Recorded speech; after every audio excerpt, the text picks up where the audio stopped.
இப்ப என்னடானா வந்தவங்களுக்கு ஒழுங்கா ஜூஸ் கூட குடுக்க தெரியாம வந்திருக்கிற ஆபீஸ் ஸ்டாஃப் மேல இப்படி ஜூஸ கொட்டி வச்சிருக்கிறியே. மித்ரா, என்ன இதெல்லாம்? இங்க பாரு, இந்த பாரதிக்கு நீ ரொம்ப இடம் கொடுத்துட்டேன்னு நினைக்கிறேன். மேடம், வீட்டு வேலைக்காரங்களை எங்க வைக்கணுமோ அங்க வைக்கணும்.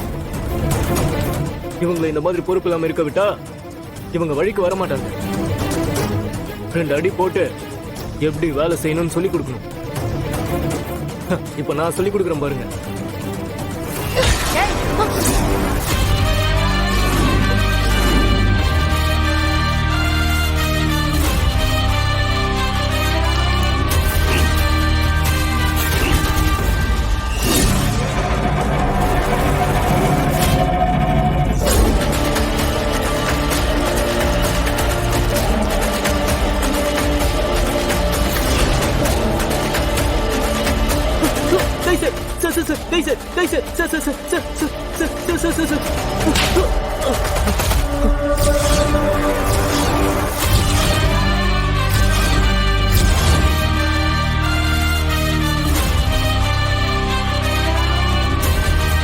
சார், இப்ப எதுக்கு சார் என்ன அடிச்சீங்க? என்ன கேட்ட? எதுக்கு அடிச்சேன்? கொன்னு போட்டிருக்கணும். பாரதிய பார்த்து கை வாங்குற அளவுக்கு உனக்கு தைரியம் வந்துருச்சா?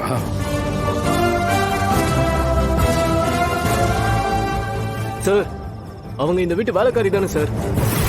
வேலையில கொஞ்சம் கூட பொறுப்பு இல்லாம என் மேல கூல்ட்ரிங்க்ஸ் எல்லாத்தையும் கொட்டிட்டாங்க. டேய், அவங்க வேலைக்காரங்கன்னு உனக்கு யாரா சொன்னாங்க?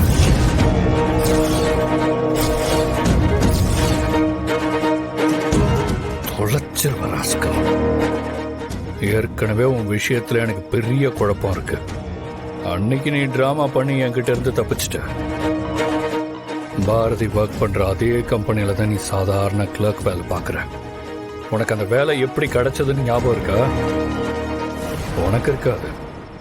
ஆனா பாரதி அந்த கம்பெனியோட சீஃப் அக்கவுண்டன்ட். என்னோட பர்சனல் பிஏ வேலையும் அவங்க தான் பார்த்துக்கிட்டு இருக்காங்க. இந்த கம்பெனியோட எத்தனையோ ப்ராஜெக்ட்ஸ்ல அவங்க எடுத்த முடிவு காரணமா கம்பெனிக்கு பெரிய அளவுல ப்ராஃபிட் கிடைச்சிருக்கு. இதெல்லாம் தெரிஞ்சும் பாரதி அடிக்க கை வாங்குவியா? மாப்ள, என்ன வாங்கின அடி பத்தலையா?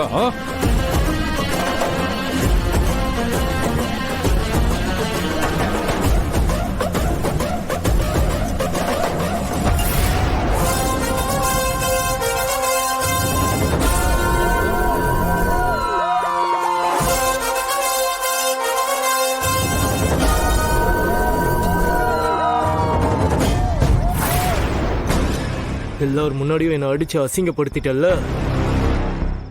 என்ன அடிச்ச உன் கைய உடைக்காம விட மாட்டான். அதே குட்ட குட்ட குனிஞ்சுகிட்டே இருந்தா இப்படிதான் போக வர என்ன அடிக்கணும்னு தோணிக்கிட்டே இருக்கும். இனி நீ கனவுல கூட என்ன நினைச்சு பயப்படுற மாதிரி நீ பெருசா அனுபவிக்க போற. பாரதி, நீங்க போங்க.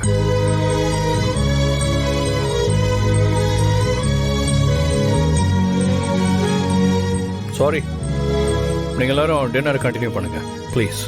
சாரி.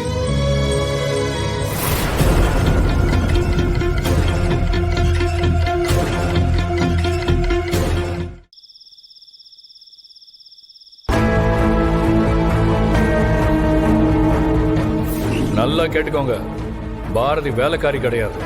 படிச்சிருக்காங்க, பொறுப்பான வேலையில இருக்காங்க.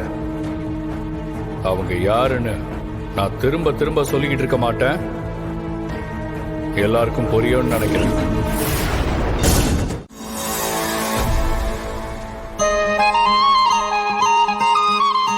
ஆதி, சொல்லு பாரதி. உங்களுக்கு என்ன அவ்வளவு பிடிக்குமா? இது என்ன திடீர் கேள்வி? நான் கேட்ட கேள்விக்கு பதில் சொல்லுங்க. நீ இப்ப கேட்ட கேள்விக்கு நிஜமாவே எனக்கு பதில் தெரியாது. ஏன்னா உன்னை எந்த அளவுக்கு எனக்கு பிடிக்கும்னு எனக்கு மெஷர் பண்ணவே தெரியும். உன்னை எனக்கு மொத்தமா பிடிக்கும். ஆனா எவ்வளோ அதெல்லாம் எனக்கு தெரியாது. சரி, இப்ப எதுக்கு நீ இந்த மாதிரிலாம் கேக்குற? உங்க வீட்ல உங்க அம்மாவும் உங்க மாமாவும் என்ன திட்டி பேசுறப்போ எனக்காக பேசினதுக்கு ரொம்ப தேங்க்ஸ்.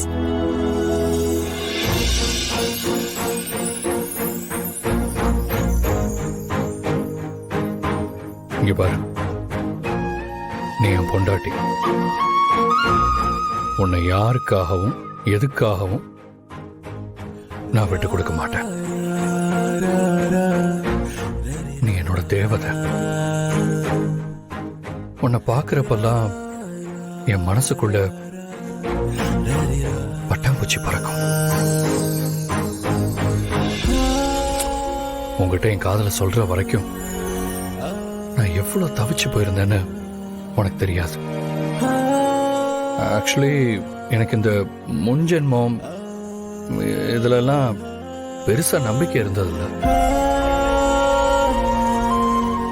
ஆனா உன்னை பார்த்ததுக்கு அப்புறம் எனக்கும் உனக்கும் ஏதோ பூர்வ ஜென்மத்தில இருந்து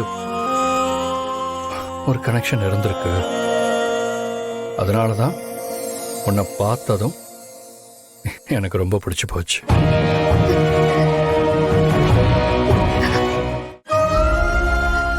ஹே அழுமூஞ்சி, ஒரு புருஷன் தன் பொண்டாட்டியை இவ்வளோ பிடிக்கும்னு சொல்லிக்கிட்டு இருக்கான்.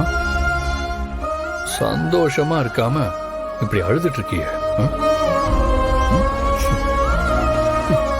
சரி சரிடா. நடுவினிலோ திருவினில் மித வெயிலினில் இத வெளிச்சத்தில் மழை வரும் என நினை தரும் என இண்டத்தில் என்ன நீ அமைத்திடும் வீட்டுக்குள்ள பூச்செடிகளின் பூக்களை வெள்ள சுருள் முடியுடன் இரு மகன்களை இறை வழங்கிட இவை நிறந்திட கட கடவென கவிதைகள் என கதை வளர்ந்ததும் அவர் வளர்ந்ததும் மறுமுறை